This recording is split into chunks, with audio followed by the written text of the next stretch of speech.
Nothing can replace the years that they took from us, because we talk about it now and we talk about our childhood, and we can only talk to a certain point. He was a trusted social worker responsible for the care of hundreds of Indigenous children in BC's Okanogan Valley, now accused of orchestrating a financial scheme that embezzled what's believed to be millions from vulnerable youth. He had us all fooled. Us too. I always thought I was a smart person, but he had me fooled. No wonder he could manipulate these kids. In the last year, 5 separate civil suits and a proposed class action have been filed, all accusing Kelowna social worker Robert Riley Saunders of using his position to manipulate and defraud youth in care of BC's Ministry of Children and Family Development. According to the statements of claim, his actions left many of the children victimized and homeless. This is a particularly brutal case where children are made homeless and destitute and are exploited, but in a systemic way over a long period of time. It's atrocious and horrific what happened to some of these children. Tonight, APTN Investigates takes a closer look behind the headlines. From a foster mother who lost her one chance at a family. The huge chunk of Kale's life is gone. Gone. And that man who we trusted destroyed my family. To the children deceived by the very system meant to protect them. It seems like they just want to pay us out to keep us quiet, but we're not going to be quiet.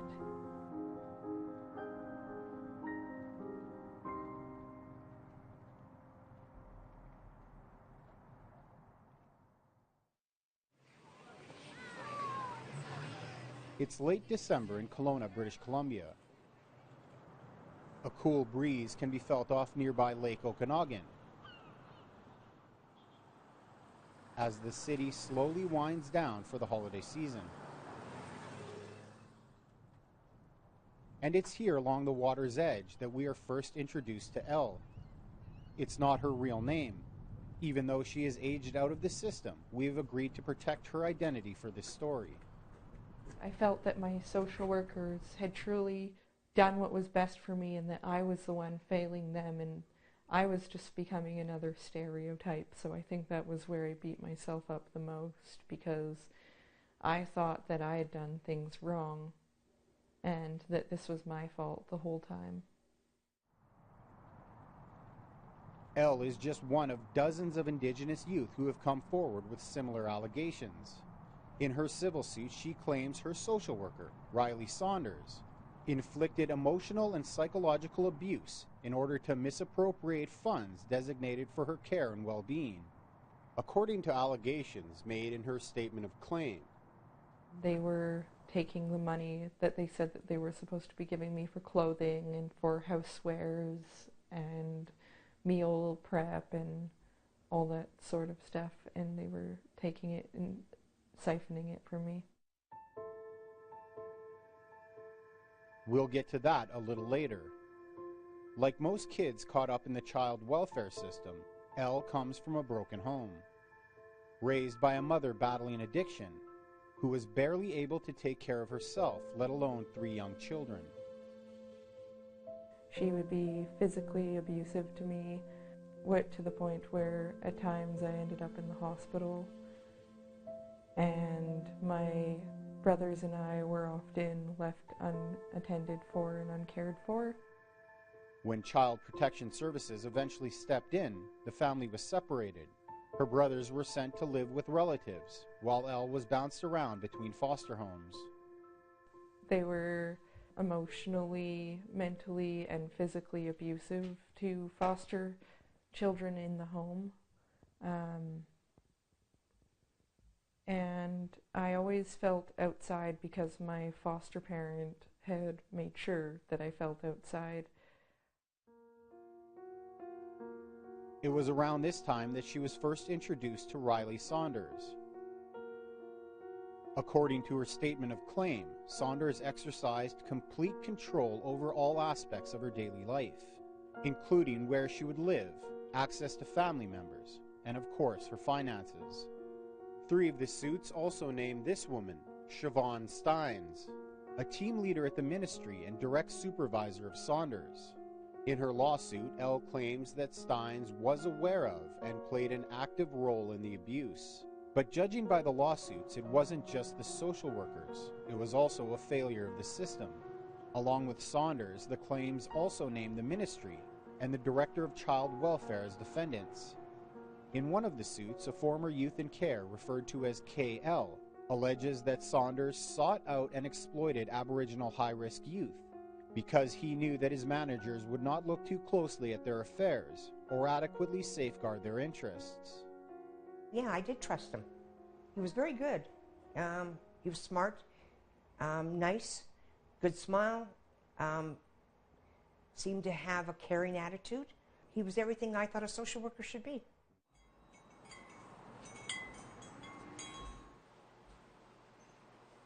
Cheyenne DeRoche was KL's foster mother. She remembers a troubled young boy with a big heart. Yes, he was sexually abused, he was beaten, he was mentally abused, he was told he was no good, he was told he was a piece of garbage, told that he was dirty, told that, you know, all of the horrible things that you could tell a person, he was told. Wow. And nobody protected him. Nobody. And here I'm looking at this little boy, he's 14 years old, and all he wants is a chance. How could you not fall in love with him? And it was that chance at a new life that DeRoche says made all the difference. KL started attending school, joined a local hockey team, and slowly began to thrive in his new home. But that's not to say there weren't challenges. He had a good heart. You could see under all of the troubles that he had and all the anger issues, he had developed this huge shell to protect himself because he'd been hurt so many times. And he was also pushing the boundaries. These kids find out at a very early age. They will push and push and push and push to see how much they can get away with. And they'll see if you're going to keep them or you're going to throw them out, give them away. Kale had never had anybody that kept him for very long. Okay? So, needless to say, he pushed. He pushed all the boundaries. His civil claim alleges that Saunders moved him from DeRoche's home, where he was supported, into an unstable living arrangement in order to make him eligible for payments from the ministry, and that the action was part of a deliberate and dishonest plan by Saunders to ensure that he had complete control over KL's funds and benefits designated for his care. The claim goes on to state that KL missed out on the opportunity of adoption, spiraled into alcohol dependency, and eventually ended up on the streets. That was the last time I saw Kel. And Riley came to me and said that Kel didn't want to come back and that he was more than likely going to go to the coast and be with his birth father. And I found out all these years later that he told Riley told Kel that because of his anger issues, I didn't want him. And Kel believed him. So he destroyed our family.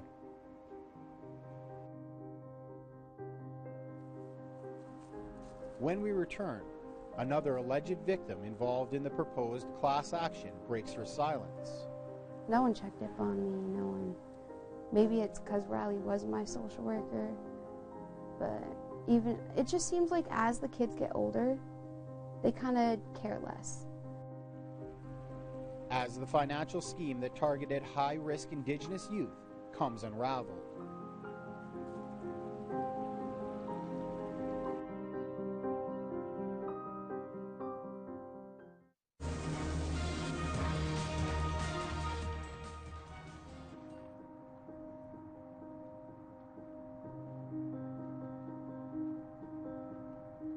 Multiple lawsuits describing a financial scheme that targeted high-risk Indigenous youth, all containing allegations of abuse, coercion, and fraud. If I were to see Riley today, I would probably ask him how he could take funding from Aboriginal youth and go home to his own children at night. At the center, Riley Saunders, a trusted social worker at BC's Ministry of Children and Family Development. accused of manipulating vulnerable children in order to steal funds meant for their care. That's not right. What this man did is not right. And because, and I hate to say it, because we are Aboriginal, he knew that these kids were not as protected as some of the other kids. He knew that they had mental issues or anger issues or alcohol issues or drug issues, and he could get away with it. It's been over 4 years since Elle aged out of the system. She's married now with a family of her own, but the scars of her time spent in care run deep. In my nightmares, I think that this whole thing is not real, that the social workers are going to crack down on me, they're going to come take my child, they're going to come destroy me, take everything that I have.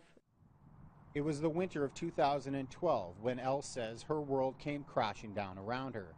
After years of being neglected, she finally found herself in a stable foster home with a caring parent.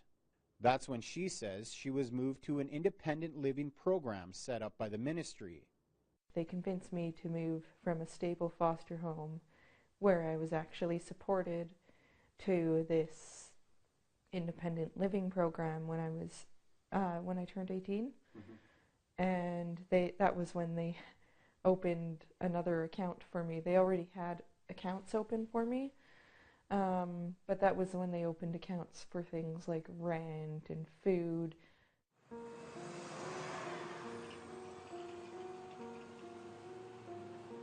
According to the proposed class action, Saunders manipulated Indigenous youth into opening joint bank accounts here at the Interior Savings Credit Union. The financial institution has also been named as a defendant in that case.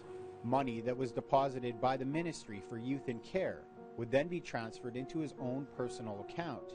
According to one of the individual claims, this theft happened under the direct knowledge of his supervisor, Siobhan Steins, who Elle alleges participated in the scheme. I don't think I had to do anything except for sign a piece of paper, but she opened it for me, and she was the one managing my money, and she was the one paying my rent money for the independent living situation, and then she gave my caseworker cash to give to me every week. That was $60 every week to 2 weeks, depending on the availability of the worker, and she would give me that money that was always in cash, always in an envelope.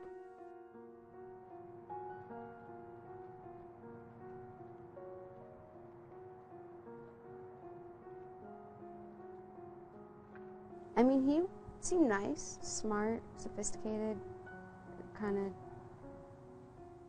like, I didn't really feel anything off-putting about him when I met him. Mm-hmm. I just thought he was just another worker, I guess.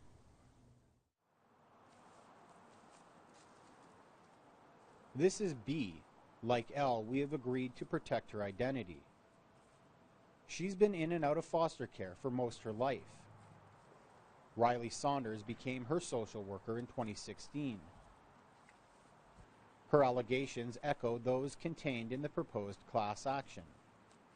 Basically, he just called us up like he normally did, like once a month, asking to have a little lunch, a little talk, sit down. But he's like, we're going to open up a bank account for you. I didn't really ask for what, because I just thought it was another thing that, like, signed me up for school. I just thought it was another thing. She also remembers receiving $60 every few weeks from Saunders for her living expenses. And if she complained, she says he would supply her with a gift certificate from the local mall to keep her quiet. I asked him straight up. I was like, can I spend that? Because we're opening up a bank account for me, and I see checks on the table. I thought, like, we're putting it into my account. But he's like, he did this chuckle thing, and he's like, no. I was like, well, what are they for? And he didn't answer. And I just kind of dropped it, and I never used the account in my life. And she's not alone. Jason Grattel is the lawyer spearheading the proposed class action, which alleges that Saunders financially exploited dozens of youth in care and that his actions left many of them transient and homeless. Commenting on the statement of claim, he says, Riley Saunders misappropriated funds intended for the food, clothing, and shelter of children in custody of the province and just transferred funds intended from them to his own account. And so that left the children, many of them destitute and homeless and vulnerable to predation and exploitation. And sadly, many of them were exploited. Exploited children like Cheyenne DeRoche's foster son, KL. His claim alleges that Saunders lied about the purpose of the joint bank account and the movement of funds, and that KL believed the false statements to his financial detriment. With no money or support systems in place, he eventually ended up on the streets. He was only 16. He lived on the street. He starved, begged for food, collected cans. This little boy slept on the street in the wintertime, hungry. That was 10 years ago. KL is now a young man with a child of his own. DeRoche says he recently began treatment to deal with his alcoholism. Her words put a human face to the cold and calculating allegations contained in the lawsuit. These are children who desperately needed help. I may not have given birth to Kel, but I loved him, and he was my son. He had no right to do that. Not to me, not to Kel. Why? According to Michael Patterson, the lawyer representing the youth who have aged out of the system, they've only scratched the surface. He believes that as much as $3 to $4 million was stolen from over 200 Indigenous children in care of the province, and that the fraud had been ongoing since as far back as 2008. Why didn't the ministry do something about it years ago? Why was his files not checked on? They told me when I talked to the ministry's lawyers just last week that none of the information about Kel was in there. Not the fact that I requested counseling, not the fact that I pushed for his status, not the fact that I wanted to adopt him. None of that is in his files. Why not? Saunders was fired from the ministry in May of 2018 after an investigation found that he had used his position to take advantage of youth and deprive them of funds. And while none of the allegations have been proven in court, the ministry has admitted to at least partial liability in some of the lawsuits. The province alleges that Saunders confessed to the conversion of funds, and that he was negligent, committed misfeasance, fraud, and breached fiduciary duties owed to children in care, and that the youth suffered harm as a result. They also agree that general damages and interest are appropriate for the victims. It feels like that's kind of still happening. Maybe not the whole stealing money, but like just kind of not giving shit about the kid. You know, like no one checked up on me, no one. Maybe it's because Riley was my social worker, but even it just seems like as the kids get older, they kind of care less. The Kelowna RCMP are investigating the allegations, but so far no charges have been laid. The province would not confirm nor deny if Siobhan Steins is still employed at the ministry. Neither Saunders or Steins have filed a statement of defense, and we could not reach them for comment. I want them to take accountability because to me, it doesn't seem like they're taking accountability for anything whatsoever. I think that they just have a good cover. And that's what's upsetting to me because it seems like they just want to pay us out to keep us quiet. But we're not going to be quiet.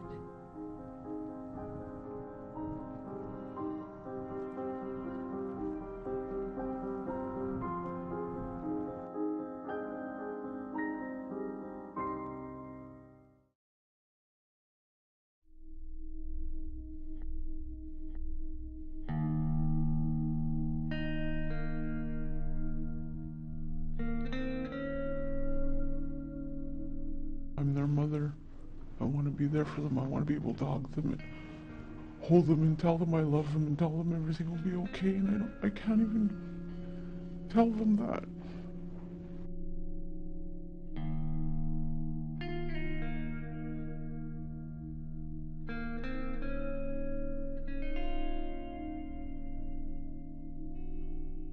I'm scared for my child because I was raised in the foster care system.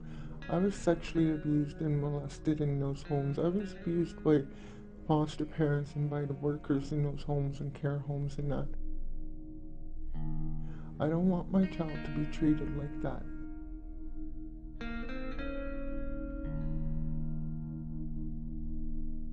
It's an absolute ugly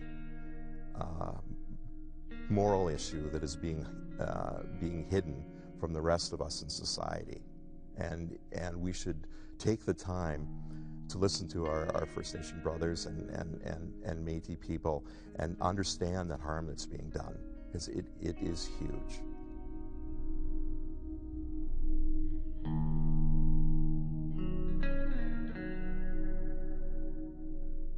That worry as a parent is always constant for the kids you do not have, or that you cannot see, that you wish, that you long to see and hold.